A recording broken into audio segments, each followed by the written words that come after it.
The fluorescent lights hummed their mechanical hymn above the emergency department at Cedar Creek Medical, that particular 2 a.m. frequency that existed nowhere else on Earth, a sound like a tank idling in a garage.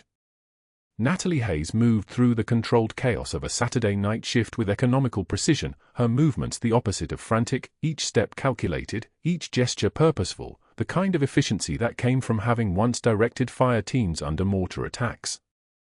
Her scrubs were faded from 1,000 washes, the blue worn nearly white at the elbows. A slight limp favored her left leg, barely perceptible unless you knew to look for it. She didn't look like someone who'd spent 3 tours in Baghdad. She looked like someone who'd spent 5 years inserting fours and drawing blood in a Denver emergency room, which was precisely the point. She was inserting a 20-gauge catheter into the wrist of a screaming drunk when her hands paused for half a heartbeat. Not nervousness. Not doubt. Just the briefest recalibration, the way a sniper checks wind direction before the shot. Her fingers moved with terrifying fluid precision, the needle finding the vein on the first attempt, no tremor, no hesitation, the kind of steadiness that doesn't come from nursing school alone. It comes from holding a pressure bandage on a corporal's femoral artery while incoming rounds shredded the compound walls. It comes from muscle memory written in blood and survival. All set, she said quietly, her voice barely above conversational. Fluids are running. Vitals improving. The patient stopped screaming. Sometimes that happened when someone cared for you like you mattered. She clocked out for her 15-minute break at 2:24 a.m., moving toward the staff locker room with that same measured pace. The break room smelled like burned coffee and something sweet. Someone had left a half-eaten donut on the counter. The smell of her life now. The smell of normal. She opened her locker, number 147, the door creaking on hinges that had been creaking for 3 years, and there it was. The folded flag. She touched the fabric with her index finger, just the tip, the way you might touch a wound that hasn't healed. The triangle of red, white, and blue was worn soft at the corners from 1,000 private moments. An embroidered name lived on the fabric in gold thread, Captain James Reyes. Her executive officer. The man who'd covered her extraction from Baghdad, buying her 30 seconds by engaging an entire insurgent position alone. They'd found him in the rubble of the compound. They'd given her this flag and a new social security number and explicit instructions never to surface, never to claim her service, never to break cover even if it cost her everything. She closed her eyes. Just for a moment. Just one breath that didn't carry the weight of a lie. Her forearms caught the fluorescent light, pale surgical scars running up toward her elbows, marks that didn't come from kitchen accidents or athletic injuries. Marks that came from shrapnel. Marks that told stories she could never tell. The locker door closed with a soft metallic click. She pulled her scrub top down over the scars and turned toward the exit. Footsteps. Heavy. Male. Purposeful. Dr. Pierce entered the break room with the air of a man accustomed to smaller spaces expanding to accommodate him. His credentials were framed on his office door: Harvard Medical School, Johns Hopkins Emergency Medicine Fellowship, board certified with distinction. Ivy League pedigree dripped from his posture like cologne. He was 42, handsome in the way expensive tailoring could make anyone handsome, his hair silver at the temples in a way that suggested authority rather than age. He carried a coffee mug that read Chief in raised lettering. He glanced at her with the kind of assessment a man makes when cataloguing furniture in a room he owns. Hayes. Dr. Pierce. She moved toward the door, giving him the space hierarchy demanded. How's your shift going? He wasn't asking because he cared.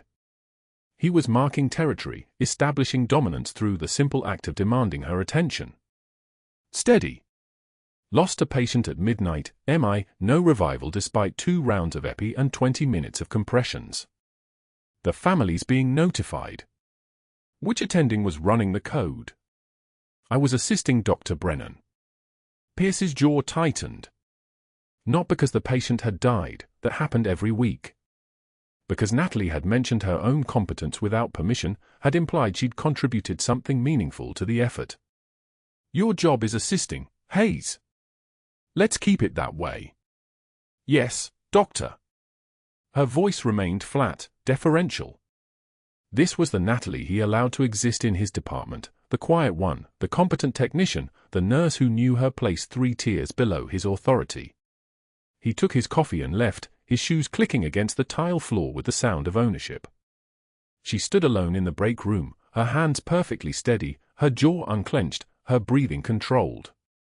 She'd been trained to survive far worse than condescension. Condescension was just noise. Condescension was a man who'd never held a soldier's hand while his blood poured onto a concrete floor, never made the decision to keep working when you knew it was futile, never understood that every single person in this hospital was walking around carrying weight they couldn't name. She clocked back in at 3:02 a.m. and went to Trauma Bay to restock supplies. But that wasn't the worst part. The worst part came at 3:08 a.m. when the ambulance bay doors opened and something changed in the air. Incoming motorcycle versus sedan, blunt trauma, multiple lacerations, possible pneumothorax, ETA 2 minutes, the radio crackled. The dispatcher's voice carried the particular tension that meant the patient was younger, the kind of case that made everyone move faster. Natalie was already pulling the crash cart toward Trauma Bay 1 when the ambulance wailed into the bay. The paramedics emerged with controlled urgency, moving the stretcher with the precision of people who'd done this 100 times. The patient was male, early 30s, his left side abraded raw from asphalt, his breathing shallow and fast, his eyes darting around the room with that particular panic that comes from knowing something is wrong inside your chest but not being able to name it. Marcus Chen, 31, motorcycle versus sedan at intersection of Evans and Leetsdale. Passenger side T-boned him at 45 miles per hour, lost consciousness at scene for approximately 90 seconds, regained consciousness in transport, the paramedic recited, his hands never stopping their assessment. Left-sided rib fractures on palpation, diminished breath sounds on the left, BP 120/84, heart rate 110, respiratory rate 26. We're getting decreased O2 sat on the left side. Natalie was moving before the stretcher came to a complete stop. She cut away his shirt with trauma shears, the sound like a sharp exhalation, and her hands began their assessment with the kind of precision that turned seconds into information. The left side of his chest was already showing bruising, the kind of impact pattern that meant force, serious force. She palpated the ribs methodically. 4 and 5 fractured. His breath sounds diminished on the left. His O2 sat was dropping. 94 now. 92. X-ray for rib series and chest to rule out pneumothorax, she said to the tech, her voice dropping into a register that was purely clinical. And get me a 14-gauge angiocath and a drainage kit. We may need to decompress. Dr. Pierce entered the bay with the slow confidence of a man who'd never questioned his own authority. He glanced at the patient, at the monitor showing O2 sat declining in real time, at Natalie's hands moving with that precise, efficient grace, and his expression shifted into something harder. He didn't like efficient nurses. Efficient nurses made doctors look less necessary. I'll assess, he said, shouldering in. Natalie stepped back, the way the hierarchy demanded. She prepared the angiocath needle anyway, kept her hands ready, kept her eyes on the monitor. 90. 88. The patient's breathing was becoming more labored, that particular sound of someone who couldn't fill their lungs, like trying to breathe through a straw that was getting smaller. Probably just contusion, Pierce said, not palpating carefully, not listening to the breath sounds with real focus. We'll get the X-ray. But the X-ray wasn't going to happen fast enough. The oxygen sat continued its descent. 85. 82. And then the patient's eyes locked onto Natalie's hands, locked onto the way she was holding the needle, locked onto her face with something like recognition flickering across his consciousness. Marcus Chen gripped her wrist with surprising strength for a man whose rib cage was collapsing. His fingers were rough, calloused, the hands of someone who'd done physical work, military work. He studied her technique with sudden fierce attention, his eyes moving from the needle to her hands to her face, searching for something. His lips moved. That's a Kandahar cut, he whispered, his voice barely audible over the monitor's beeping. You're placing it the Kandahar way. Where do you serve? The room went dead silent. Even the monitors seemed to pause. Natalie didn't hesitate. She didn't flinch. She didn't acknowledge the question hanging in the air like shrapnel. She simply continued her work, her hands moving with the certainty of someone who'd done this 1,000 times before, on operating tables that didn't have fluorescent lights or computers, on soldiers who didn't have the luxury of hospitals or the expectation of survival. "Scalpel," she said, her voice steady as a surgical laser. "We need to decompress. Now." Thursday morning at Cedar Creek Medical arrived cold and clinical. The Grand Rounds conference room smelled of stale coffee and the particular staleness of recycled air conditioning. 23 residents packed shoulder to shoulder around a polished table while Dr. Pierce stood at the head like a conductor preparing an orchestra of contempt. Natalie stood against the back wall, her posture perfect, her hands clasped behind her back in a position she'd held 1,000 times under different circumstances, before a different flag, under a different sky. The chart projected on the screen was hers. A 62-year-old male with substernal chest pain, triage categorized as urgent but stable, assigned to the waiting room queue for initial workup. Dr. Pierce tapped the screen with a laser pointer, the red dot trembling slightly with his satisfaction. "Let's discuss what happens when we let undertrained staff make clinical judgments," he began, his voice the texture of polished mahogany over concrete. "Nurse Hayes here decided this patient could wait. Substernal pain. Classic presentation. Potential myocardial infarction." He turned to face the residents, his Ivy League credentials hanging invisible but palpable around his shoulders like the scent of expensive cologne. Our diploma mill graduate missed the obvious. "What's the teaching point here?" A resident raised his hand. Pierce nodded. "Nursing school doesn't teach differential diagnosis," the resident offered, glancing nervously at Natalie. "Exactly." Pierce's smile was a knife-cutting bread. "It teaches task completion. Vital signs, wound care, bedside manner. Noble work, certainly. But clinical judgment." He shook his head slowly. "That requires a different caliber of education. Someone who studied at an institution with actual standards." 2 residents laughed, not quite brave enough to be open about it. Their laughter died quickly, aware of something in the room's silence, aware of Natalie Hayes standing motionless against the back wall, her jaw tight enough to fracture bone. She nodded once. A small, mechanical gesture. Her hand moved to her clipboard. She made a notation, the date, the time, a single word in perfect handwriting. Then she waited, her breathing measured, her face a portrait of neutrality so complete it might have been painted on. The trembling that wanted to happen, the heat that wanted to rise behind her eyes, the response that wanted to erupt, all of it compressed into the whitening of her knuckles, barely visible, barely there. Pierce continued, satisfied. The patient, incidentally, was admitted with a STEMI 2 hours later. The cardiologists caught what our undertrained nurse missed. He's stable now, but the teaching moment stands. Standards matter. Credentials matter. Natalie turned and walked out of the conference room. Her limp was more pronounced than usual. Nobody commented on it. The vending machine hummed its mechanical monotone in the nursing station hallway, a sound like a small animal dying in the walls. Natalie fed bills into the slot with mechanical precision. For $1.75 for a coffee that tasted like regret and burnt rubber. She retrieved the cup and turned directly into Dr. Pierce, flanked by 2 interns who were genuinely trying to become doctors instead of learning what was actually being taught, how to fear authority instead of question it. "You know, Nurse Hayes," Pierce said, his voice loud enough for the entire station to hear, "there are rural clinics in Nebraska where standards are much lower. Smaller patient populations, less acute cases, minimal expectations for diagnostic acumen."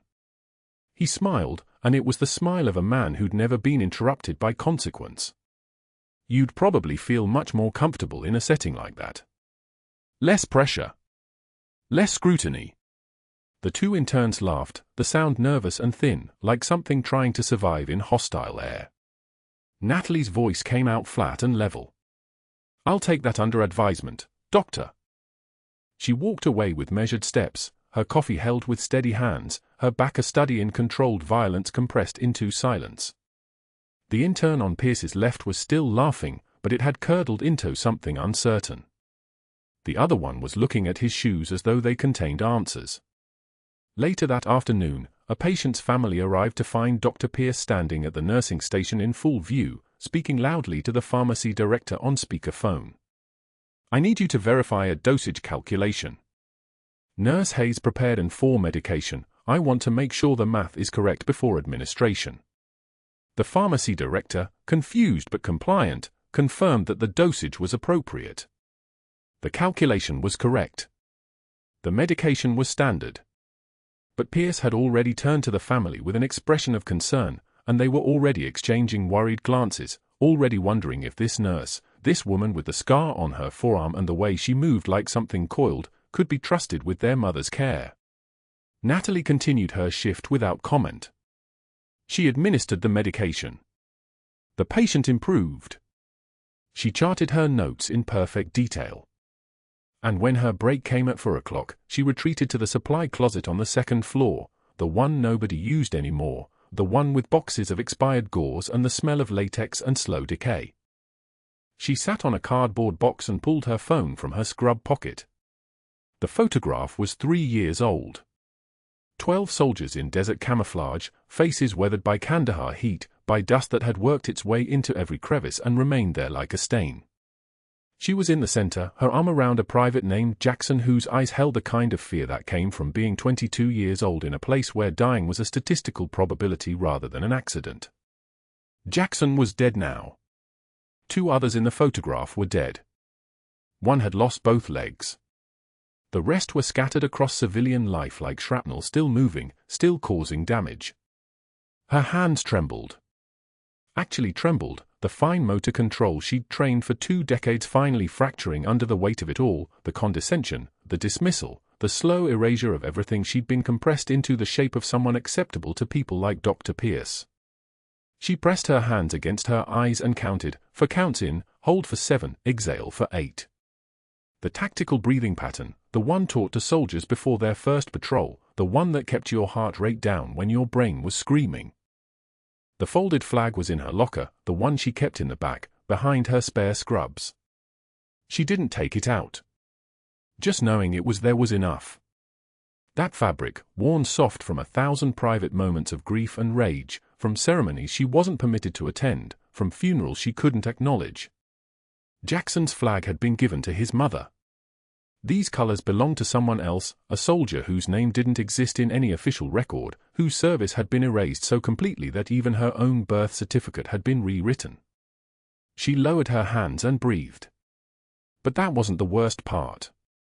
The worst part came Tuesday afternoon when the motorcycle came through the doors on a stretcher, the rider's leather jacket torn open to reveal the kind of road rash that looked like someone had tried to sand his ribs away. His name was Marcus Chen. Age 34. Recent separation from the army. Combat medic. And he was watching Natalie with the kind of attention that meant he'd been in the same places she had learned the same things, had survived the same kind of knowledge. She prepped the chest tube with the efficiency of someone who'd done this before, not in the careful, measured way taught in Denver nursing schools, but with the 3-finger spacing and the entry angle that worked under fire, when blood was pumping too fast and time was moving too slow and you had maybe 90 seconds before the patient's lungs collapsed entirely. Chen gripped her wrist. "That's a Kandahar cut," he whispered. 3-finger spacing. Entry angle for pneumothorax under combat conditions. "Where do you serve?" Natalie's hands froze. 1 heartbeat. 2.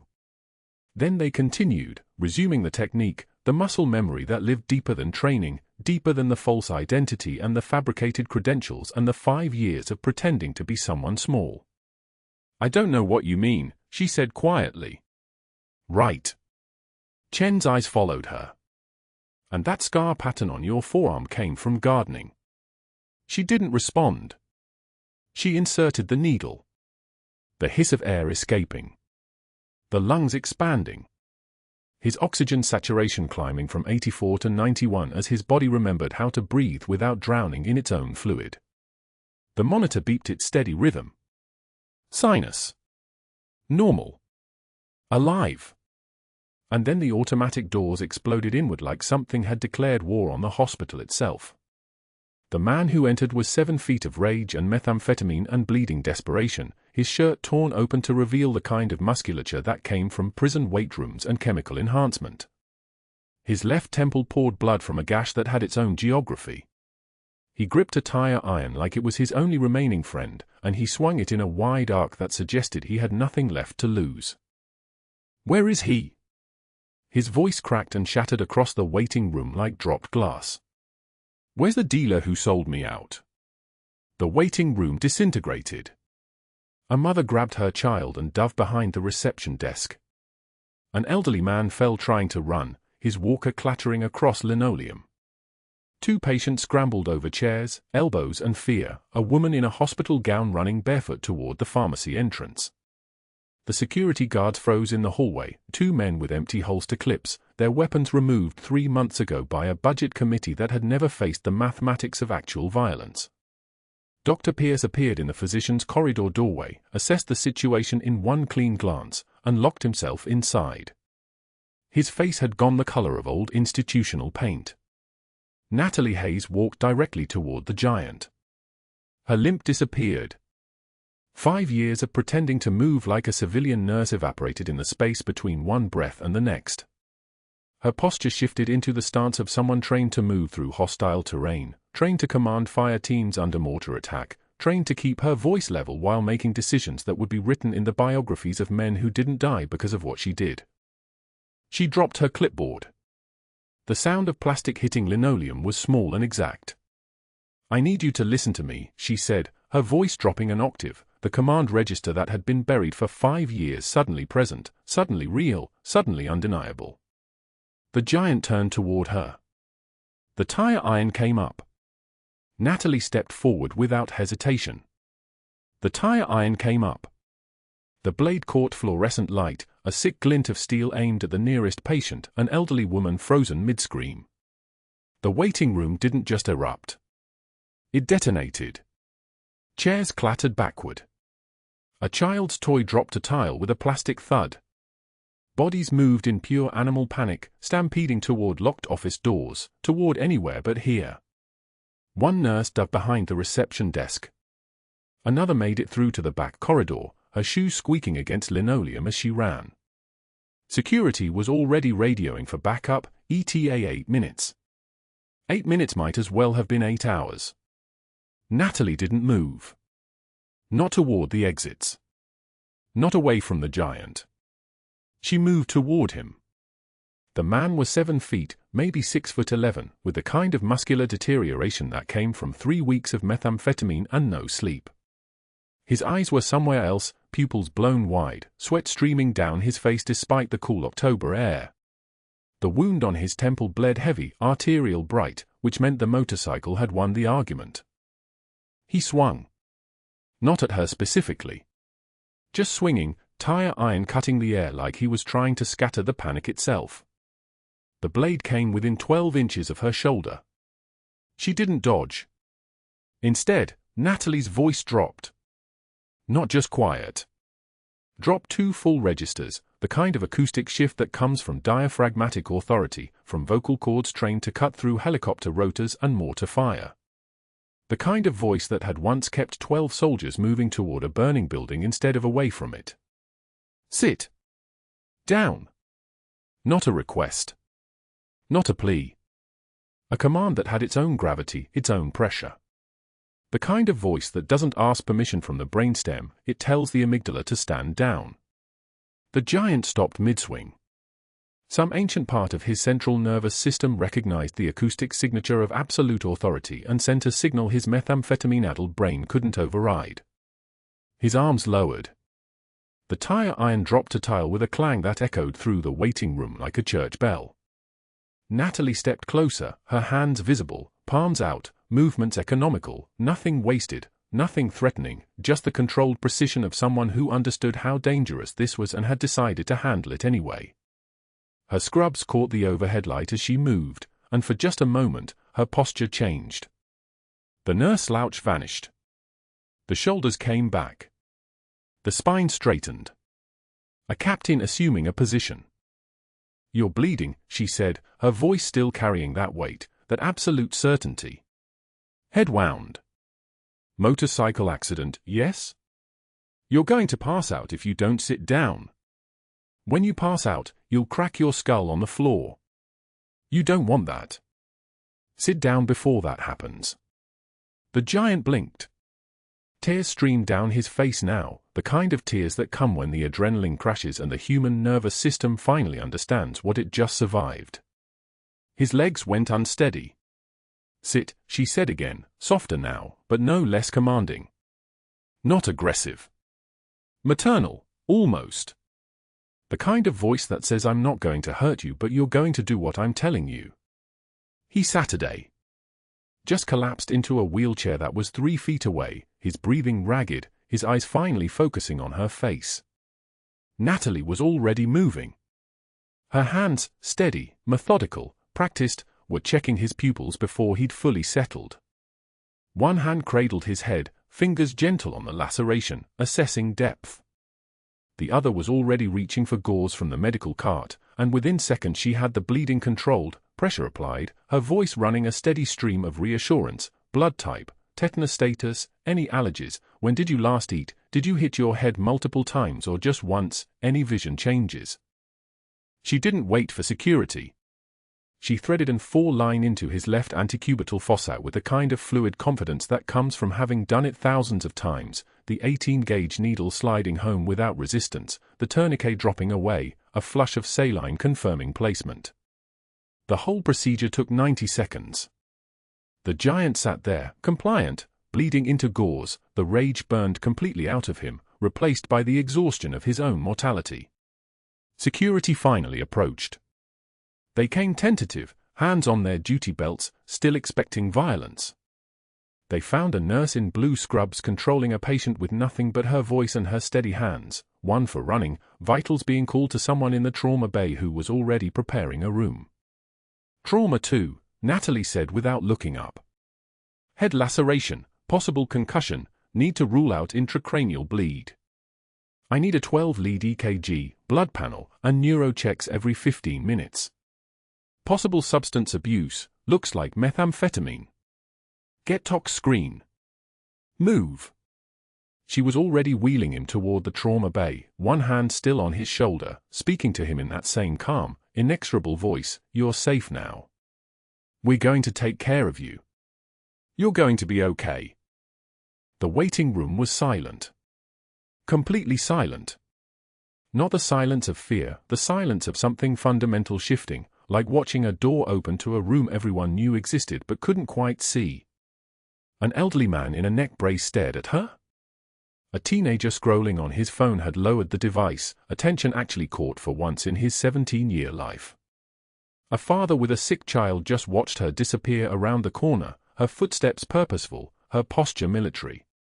Dr. Pierce emerged from his office just as she wheeled the giant past the nurse's station. Their eyes met for 0.3 of a second. Long enough for her to see his expression change from bureaucratic concern to something else entirely. Not anger. Not yet.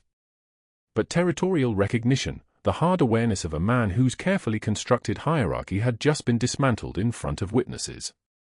By evening shift change, his phone was warm in his hand. First call, Risk Management Director. "I need to report a serious incident.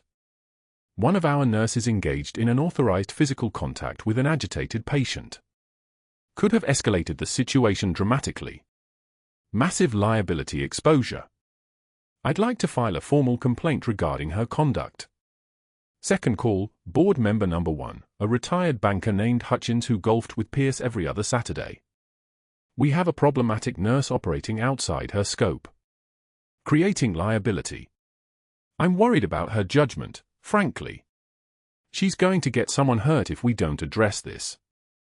Third call, board member number 2, a pharmaceutical executive named Carver. Same message, different words. Same implication, action is required. By 6 p.m., the incident report was drafted. 5 pages. Careful language. Strategic omissions.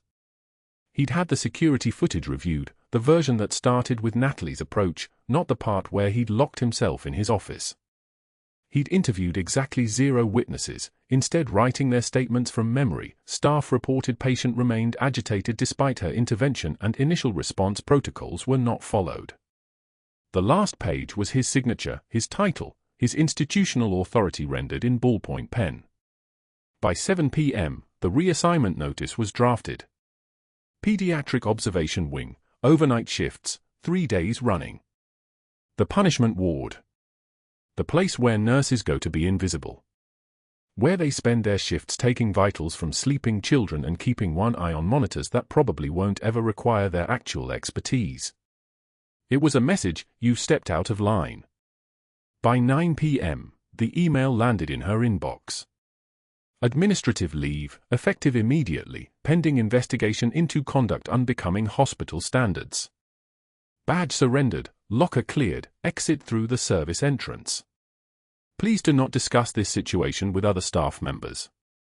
Natalie read it in her car in the Cedar Creek parking lot, engine still running, hand steady on the steering wheel. The text was small on her phone screen.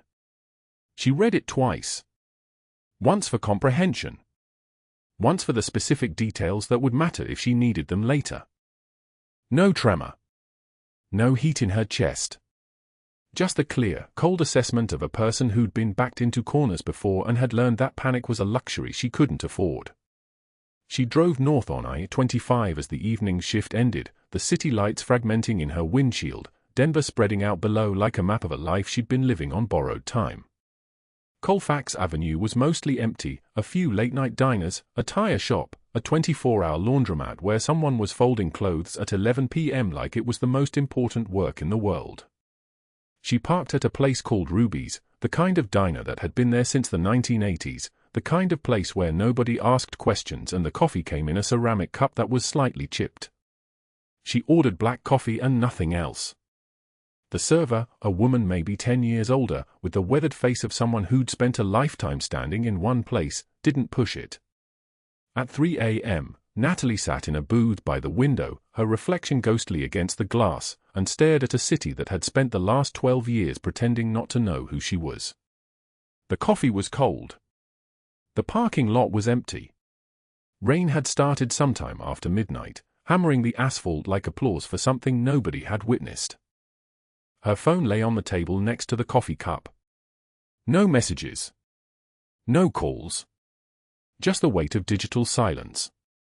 But that wasn't the worst part. The worst part was that somewhere in the hospital right now, a captain's service record was dissolving like watercolor in rain, and the only person who could stop it was currently sitting in a diner on Colfax, watching her reflection disappear and reappear in the darkness, wondering if the woman who'd led 12 soldiers through Baghdad had ever really survived at all. By morning, Dr. Pierce had already moved.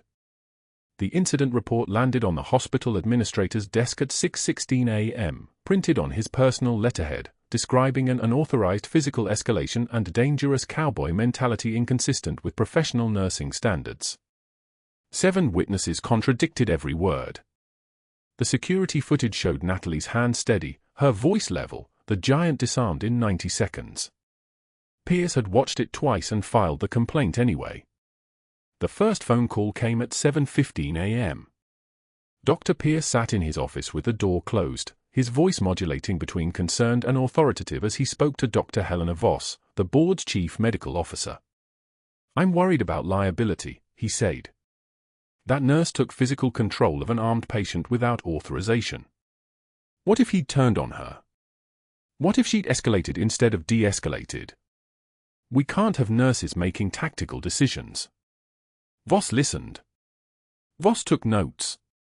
Voss said she'd look into it. The second call went to Richard Sterling, the hospital's chief financial officer. Pierce had attended Sterling's golf club for 3 years, had complimented his daughter's acceptance to Yale, had positioned himself as a fellow Ivy League loyalist. "I'm seeing a pattern," Pierce said carefully. "This nurse operates without oversight. She makes independent clinical judgments that bypass protocol. Yesterday it worked out. But what happens when it doesn't? One lawsuit could cost this hospital 7 figures. Sterling asked for documentation. Pierce promised it by end of business. The third call was to Dr. Marcus Webb, the hospital's legal counsel, and this one was surgical. "I want to protect her," Pierce said, his voice painted with concern. "But she needs support. An administrative leave during the investigation would be appropriate. Standard procedure. Gives HR time to assess fitness for duty. It's not punitive, it's protective." Webb agreed. Webb said he'd draft the paperwork. By 9:33 a.m., Natalie Hayes was being escorted to the administrator's office by a woman from HR whose name she didn't catch. The woman held a folder. The woman would not make eye contact. "Administrative leave, effective immediately," the woman said, sliding a letter across a mahogany desk that smelled like lemon polish and institutional betrayal. "Pending investigation into the incident in the emergency department. You'll be contacted with next steps. Your badge will be deactivated. Do not return to the building until you hear from us."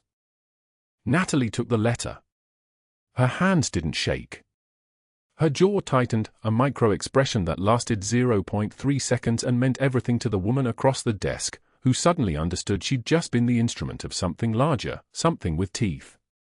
Natalie stood. She walked out. She did not look back. The drive home took 17 minutes.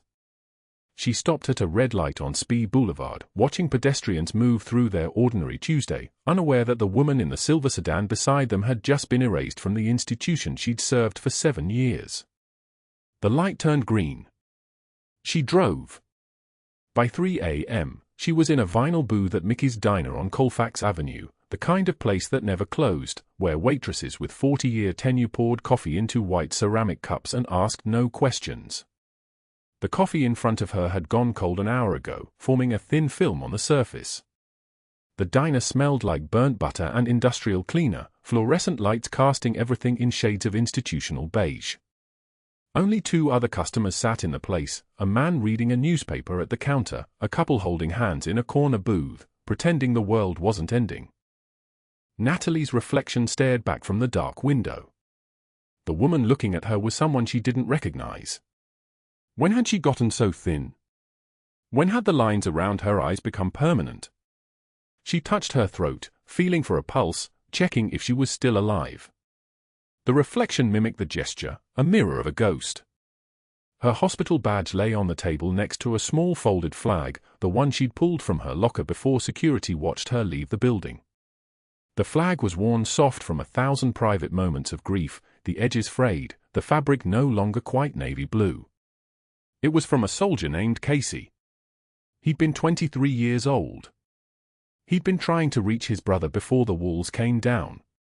She'd held his hand while they collapsed inward, and the last thing he said was her call sign. Al-Shaba. The ghost. The person she wasn't supposed to be anymore.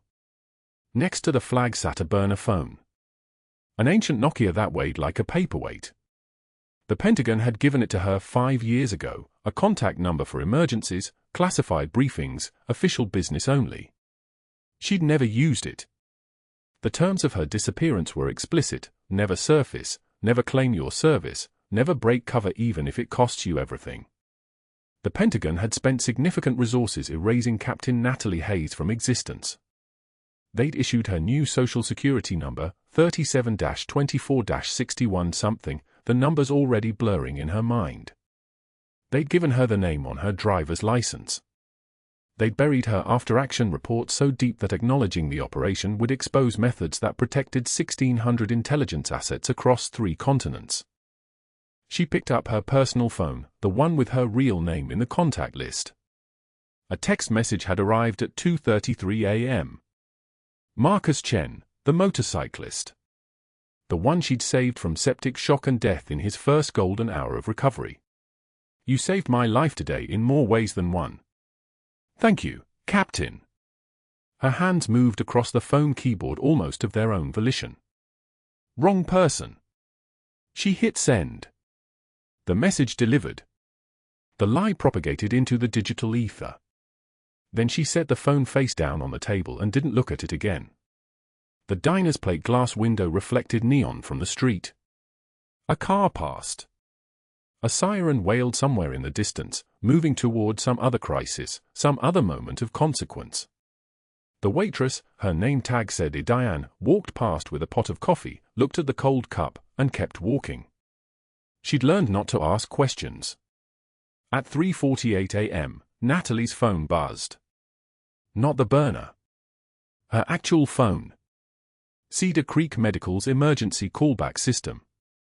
The text was automated, clinical, mass casualty incident. All hands. I-25 pileup. 6 critical. Report immediately if available. She stared at it. She was suspended. She was under investigation. She was not supposed to set foot in that building until HR cleared her. She was supposed to disappear quietly, accept the erasure, let the Pentagon's plan unfold as intended. She stood up. She left a $10 bill under the cold coffee cup. She moved toward the door like a woman walking toward something inevitable, something she couldn't stop even if she wanted to. The diner's door chimed as she left. The sound followed her into the pre-dawn darkness of Denver, where the city was still sleeping, and somewhere 17 minutes away, the emergency department was filling with wounded, and somewhere deeper, in the places where consequences gather like storm clouds, the woman Captain Natalie Hayes was about to do the one thing she'd been ordered never to do again. She was about to surface. The ambulance doors burst open at 6:16 a.m., and the paramedics wheeled a feverish man onto the stretcher with the practiced efficiency of people who'd seen sepsis 1,000 times before. Natalie was there, waiting in Trauma Bay 3, her hands already gloved, her eyes tracking vitals before the patient even crossed the threshold. The man's skin was the color of wet concrete, his breathing shallow and rapid, his eyes moving in that particular way that meant delirium was setting in. She'd seen it in forward operating bases. She'd seen it in 100 patients who'd waited too long for help. Then the patient's gaze locked onto hers across the bay, and his trembling intensified, not from fever, but from recognition. His lips moved, forming words in a voice that cracked like old leather, Al-Shaba. The ghost of Baghdad. Her hands didn't pause. The monitor strip didn't care about ghosts. The full line went in smooth, 18-gauge catheter, 500 milliliters of normal saline running wide open. Tachycardia at 128. Blood pressure 89/54 and dropping. But his eyes never left hers, and in those eyes lived something deeper than sepsis, a man staring at someone he'd thought was dead. In the adjacent bay, a Marine Corps veteran visiting his daughter for an asthma checkup overheard the name. Al-Shaba. The ghost. His hand moved to his phone before conscious thought kicked in, muscle memory from 1,000 late-night rabbit holes scrolling through declassified citations. His fingers moved across the screen with the precision of muscle memory, and then he found it, the citation database, the PDF, the official record. He stood up. He walked to the partition between the two trauma bays, his daughter temporarily forgotten, and he began reading aloud in a voice that carried the weight of someone who understood what those words meant, for extraordinary heroism in connection with combat operations, Operation Enduring Freedom, Kandahar Province. Captain Natalie Hayes led a rescue extraction under sustained enemy fire, personally evacuating 5 wounded personnel from a compromised forward position while sustaining. He paused. The room had gone so quiet you could hear the ventilator wheeze. Bronze Star. He scrolled. Silver Star. Another scroll. His voice dropped. 2 Purple Hearts. And a Navy Cross. The words hung in the fluorescent-lit air like spent shell casings. The stretcher beside Natalie's patient flatlined. Code. The daughter's monitor screaming, and Natalie's hands moved on their own, not toward the screaming girl, but toward the man with septic shock, reading his rhythm, understanding his deterioration wasn't about fever anymore. It was about a mind shutting down, a body giving up because something inside had finally recognized itself. Then he walked in. Not a doctor. Not security. A man in a blazer and khakis, maybe 65, with the posture of someone who'd worn stars. 2 of them. His grandson had been admitted for asthma, routine case, nothing critical, Thea's daily rhythm of managed breathing problems and minor injuries. But he'd heard his daughter reading the citation aloud from the waiting room. He'd walked toward the sound like a man following coordinates. General David Cross. Retired. 38 years of service. His eyes found Natalie's, really found them, the way only someone who'd worn a uniform could, and he didn't say a word. His right hand came up slowly, deliberately, and he rendered a salute with the kind of precision that comes from muscle memory spanning for decades.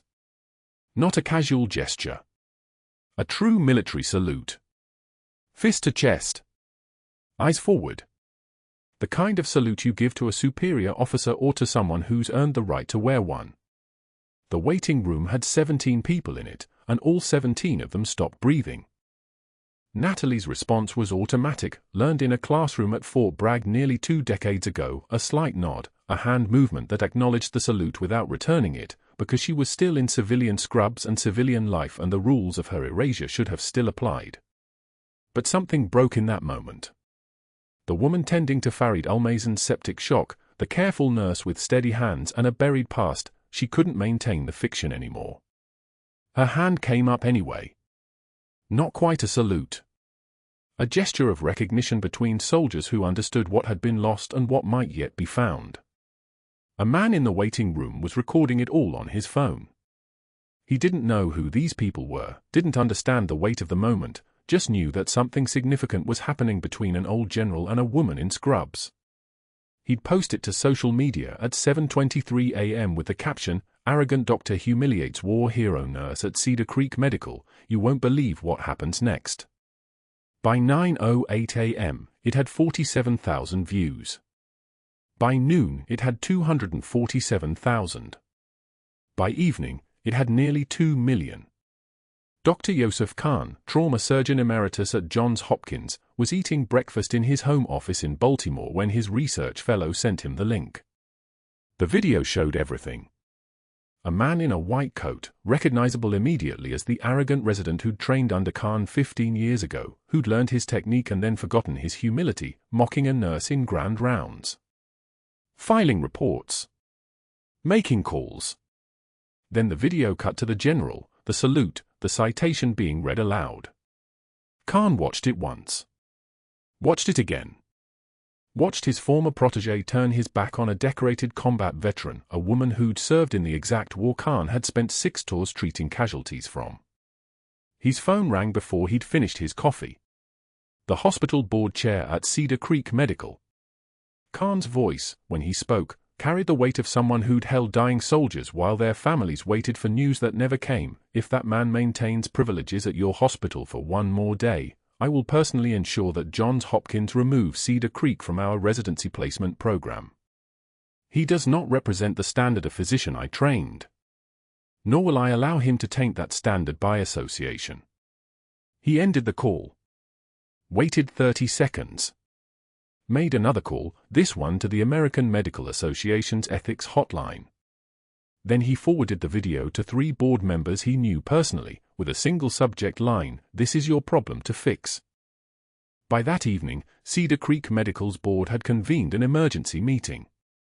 Dr. Pierce sat in his office, making frantic calls to his mentor, to his friends in administration, to lawyers who could shield him from the storm he hadn't seen building. But the storm doesn't care about phone calls. The storm arrives with facts. Security footage that Pierce thought he deleted resurfaced when IT recovered backups from the network, footage of him abandoning his post during the code with the motorcycle accident victim. Fabricated timeline details in his incident report. 3 separate instances of reassigning nurses to prevent Natalie from working trauma cases.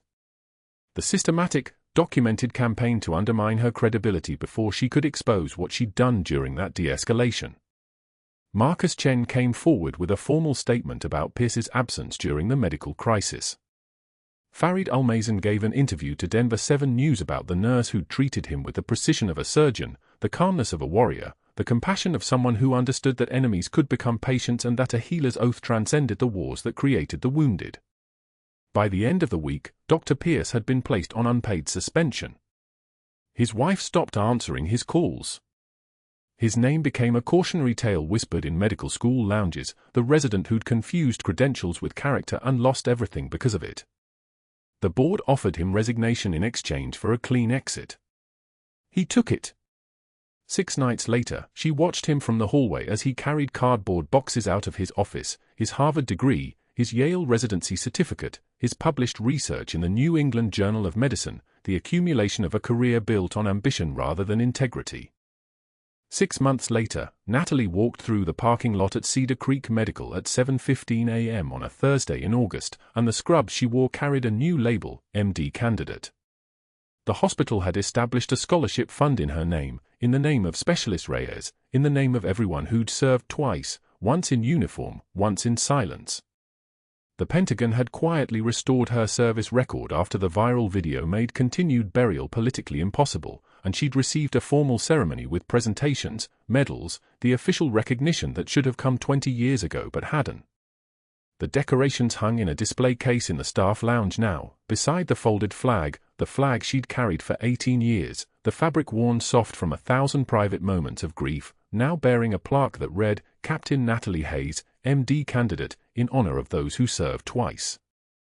That's when she saw him. A white medical supply van, the pharmaceutical distributor logo on the side, and Dr. Pierce loading boxes, not cardboard boxes with framed degrees, but inventory for his new career, the one where nobody knew his name and nobody needed him to be exceptional. His movements were quick, furtive, his shoulders hunched the way men's shoulders hunch when they're carrying shame disguised as boxes. Their eyes met for exactly 1 second. His slid away first, sliding away and down and toward the ground, and he closed the van door without speaking and drove toward whatever corner of the world accepts men like him. Inside Cedar Creek Medical, the emergency department had been renamed the Reyes-Hayes Trauma Center. Marcus Chen worked there now as a paramedic, specifically requesting assignment to that hospital. Farid Almazan volunteered in the waiting room 3 days a week, his presence a bridge between former enemies, proof that healing transcends borders. General Cross sat on the hospital's advisory board. During her orientation, the new chief of emergency medicine, a former army surgeon with the bearing of someone who'd made peace with what they'd seen, asked Natalie to speak to the incoming residents about triage under pressure, about decision-making in chaos, about the kind of leadership that doesn't require a title to carry weight. She stood before them, a woman in scrubs and business casual layered together, a woman who'd been a ghost and then a nurse and then a soldier again, all at the same time. Her voice dropped slightly as she spoke, the way it always did when she was commanding the room. Credentials open doors, but character keeps them open. You'll forget most of what I tell you today. Remember this, true heroism is what you do when the world stops watching. That night, she stood in front of a display case in the staff lounge, her reflection ghostly against the glass, and she touched the folded flag one more time, the fabric cool beneath her fingers, the weight of 18 years balanced in her palm. Then she closed the glass door, locked it, and walked toward the library where her anatomy textbooks waited, stacked and ready, the pages already beginning to wear at the edges from her reading, her hand steady, her limp barely noticeable now, the ghost finally permitted to cast a shadow in daylight. If you've made it this far, you know what strength really looks like. Subscribe for more stories about the people who carry impossible burdens in silence, and let me know in the comments, have you ever been completely wrong about someone until the truth came crashing down? Because that moment, when we realize we've misjudged someone, that's when we finally see them.